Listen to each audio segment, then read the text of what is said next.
You do have the ability, we do, people who care, certainly people like you who do it for a living. If you have the tuition sensitive institutions, you can either present them with incentives, or you can also, by publicizing what's going on, and there have been a number of colleges that have closed down. People have stopped going, and at least one public one as well, because they've been so trashed by the complete anarchy, academic and otherwise, on these campuses. So you can affect them, and you can, certainly the public ones you can affect by going to legislatures.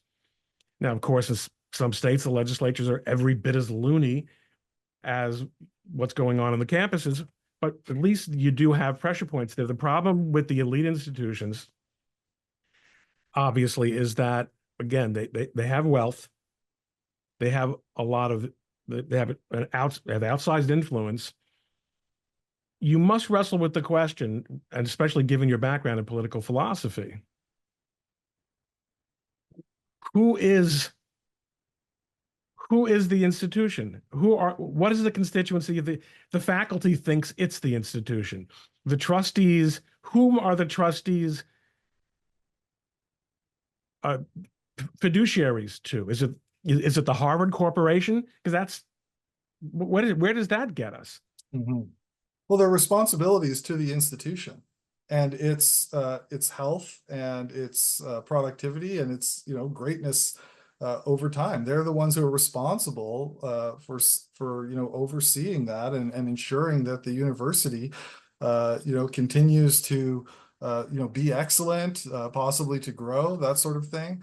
I mean, in a way, the core of the university is the faculty and the students. Right now, of course, modern universities have all kinds of functions, right? Some of them have hospitals, they have sports teams, people use the facilities, they provide jobs to the towns that they're in. Like, there's all kinds of layers in terms of what universities do and provide these days. Some of them are basically, membership only spas, in terms of the resources, all these sorts of things.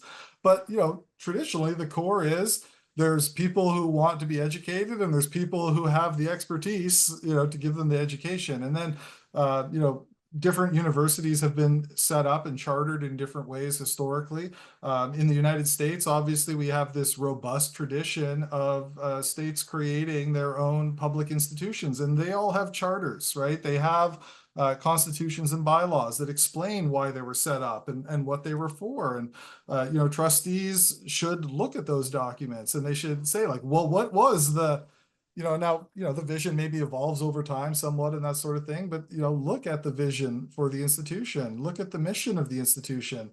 That's where the fidelity should be. And so if a institution today has veered off course from what it's supposed to be doing and what it's supposed to be, then that might be an opportunity where trustees certainly need to ask some questions and should feel entitled to do so. And possibly start talking about instituting some reforms as necessary. It's always better to have buy-in from the whole community. It's always better for the institutions to reform themselves, at least in my view. But if you get to a point where somebody has to step up because not everybody's not doing what the institution was set up for, then maybe somebody has to take more drastic or more unilateral action.